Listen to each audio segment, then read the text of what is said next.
Good news this week is that Mars has moved into Capricorn. Mars is exalted in Capricorn, and so we can expect executive function to work much more efficiently than it has been in the past. This looks like the kind of thing where we have the capacity to do what needs doing.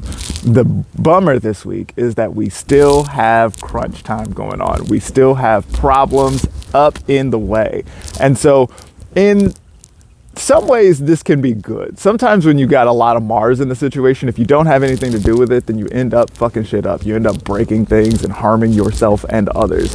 This week, this doesn't look like that's the problem.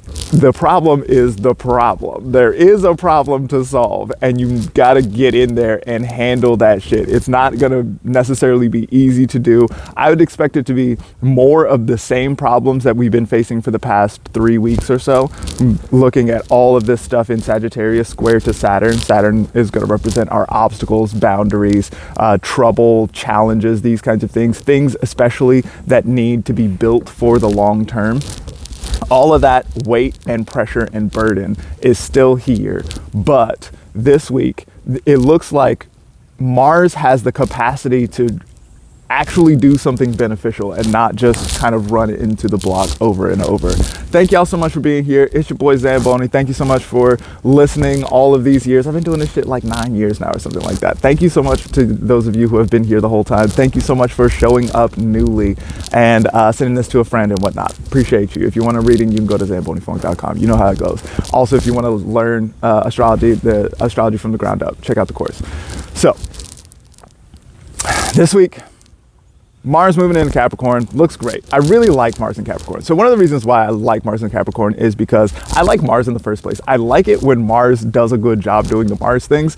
This is really helpful in a lot of cases. Mars is the action planet. Mars is trying to get shit done. Mars gets a bad rap sometimes because Mars is also the war planet, and I totally get it. War is not fun, and battle can be extremely harmful, right? You get a lot of problems with, and Mars's job is to do the most a lot of times. And so a lot of times you get an overproduction of the war making capacity or something like this, right? So it turns into problems this kind of way. And so I understand how Mars can be a problem, but when Mars is operating properly, then shit's happening, shit's getting done. There's something about like doing a good job and being proud of a job well done that Mars is really good at. And Mars in Capricorn is exalted. That is to say that Mars is not at home in Capricorn. Capricorn is Saturn's sign, but Mars does really well in this position. One of the reasons why Mars does so well in this Saturn sign is because it's got the blinders on. It's this sense that like Mars can blow up in any direction sometimes, and this is the problem that you sometimes run into with Mars in, like I have Mars in Aries, and that's a home sign, that's domicile for Mars. But Mars in Aries is Mars's job is to overdo things, right? And so Mars in Mars's own sign can do the very, very most with things sometimes. But in Saturn's sign, Saturn's job is to restrict, to impose boundaries on things. And so Mars does really well with that kind of structured system. When it's time to, and when there are some parameters, it can be really helpful to actually getting the job done rather than just exploding in all the different directions and being loud and brash about it, but not actually getting anything done. So Mars in Capricorn does a really good job at doing the Mars things. And not only that, but this Mars in Capricorn also starts to move into an opposition to Jupiter. Now, an opposition does look like some kind of conflict, but in this kind of case, it looks more like Jupiter is going to say yes to Mars and maybe provide an opportunity. Mars sometimes needs a kick in the ass, and an opposition can be a kick in the ass, and with Jupiter, it's likely to be a kick in the ass from some kind of respectable authority figure or something like this. Someone, a wise teacher or something like that. I often think about like Mars as little boys, you know, and little boys can do the most, and they can be super annoying a lot of times in this kind of thing. But if they have a respected teacher around who's like, listen, you're doing a great job, or you have the capacity, I see in you the capacity to do a great job. Stop being a dickhead and do a good job in this way. I'm going to show you how to do it. Now do it like that. Then little mans can be like, oh yeah, okay, cool. Like that? Is that a good job? You know, like that is the kind of thing that turns us into the kind of people that we want to see out in the world. And so Mars in Capricorn making this opposition to Jupiter in Cancer definitely looks like there's great potential moving in that kind of direction. And so to apply that to the continued difficulty that we see in Sagittarius square to Saturn in Pisces. So we've got Sun in Sagittarius still. This is our last week of Sun in Sagittarius. Happy birthday to all the Sagittarius people. We've also got Venus in Sagittarius, catching up to the Sun quickly. So Venus is under the beams of the Sun this week. Venus is in Sagittarius where you don't have a lot of particular dignity here. So Venus is like kind of in whack position right now. You just don't get very much nice Venus. Venus's job is to cooperate, to bring people together, to bring cohesion, harmony, elegance, grace, these kinds of things, right? Underneath the beams of the Sun, that is to say that Venus is too close to the Sun to be visible in the sky. So that means that Venus's ability to shine out into the world and do the Venus things is inhibited by the Sun.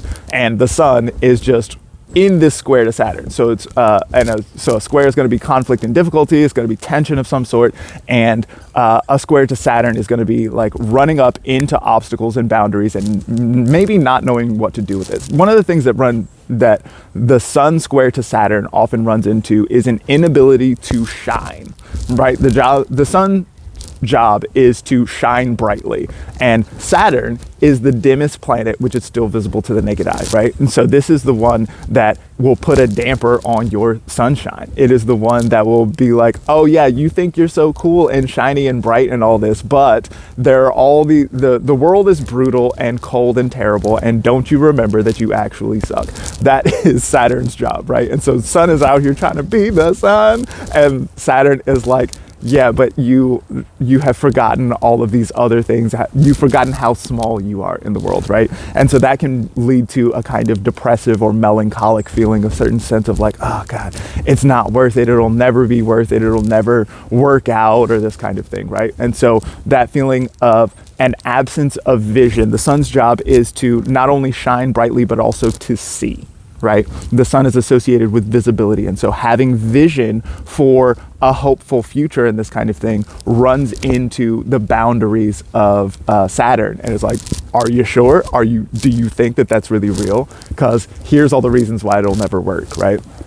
And so with the Sun in Sagittarius square to Saturn, there is likely to be this feeling of like it'll never work, and that kind of melancholic depression and this kind of thing, right? And Venus is just wrapped up in that. So it looks like it's difficult to cooperate. It looks like it's difficult to bring harmony to the relationships and this kind of things. Venus is just sort of in the service of the Sun, and the Sun is just going through this whole Saturn thing, right? And Mercury is now in Sagittarius also. So Mercury in Sagittarius, this is opposite to Mercury's domicile, Gemini. So this is to say that Mercury is likely to overdo Mercury things. Mercury in Sagittarius has a bit of a blabbermouth sometimes. It like wants to just keep talking, and overdo things. Generally, I have a rule that is like, when in doubt, over communicate. But this looks like it can be a little bit repetitive, or especially because it's in Sagittarius square to this Saturn in Pisces. It looks like over communication might cause problems here. So you might, a good play might be to go concise on the understanding that no one read the email, and so maybe a TLDR is going to be more effective than actually giving all the details, that kind of thing, right? So all of that is going on here, and there's plenty of difficulty. So with that in mind, I would think that leaning into Mars's ability to executive function, just do the damn thing. Maybe there's indecision. Maybe I'm not sure what the right move is. Maybe I'm not sure what outcomes are going to get yielded, and that can lead to a kind of paralysis of analysis. Just do something. Do the wrong thing if that's what you need to do in order to get an understanding of what a better idea would be. So going in the wrong direction is better than not moving at all. Mars in Capricorn does give us some good ability to get something done. Go get something done, and if it's the wrong thing, pivot later. You can do it.